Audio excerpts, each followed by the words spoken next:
Gjendja e parqeve dhe lulishteve në Shkodër ndodhet në gjendje të rënduar. Një pjesë e madhe e këndëve të lojrave janë të dëmtuara, duke vënë në rrezik edhe fëmijët. Banorët kërkojnë nga institucionet përgjegjëse që të krijojnë një ambient më të përshtatshëm për komunitetin, kryesisht për fëmijët.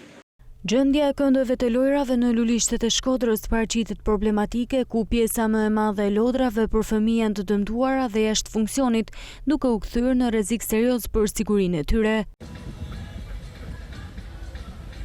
Në disa zona të qytetit lodrat rezultojnë të amortizuara, të thyera apo të pamirëmbajtura prej kohësh, çka i bën ato të papërdorshme dhe të pasigurta. Për pasojë, prindërit shmangin këto hapësira publike, duke u detyruar të gjejnë alternativa të tjera për argëtimin e fëmijëve. Prindërit detyrohen të çojnë fëmijët në ambiente private si këndë lojrash në biznese apo lokale, duke përballuar edhe kosto shtesë për shkak të mungesës së kushteve në hapësirat publike. Qytetarët kërkojnë ndërhyrje të menjëhershme nga institucionet përgjegjëse për rikonstruksionin dhe mirëmbajtjen e këtyre këndëve, në mënyrë që parqet dhe lulishtet e qytetit të rikthehen në ambiente të sigurta dhe funksionale për fëmijët dhe familjet.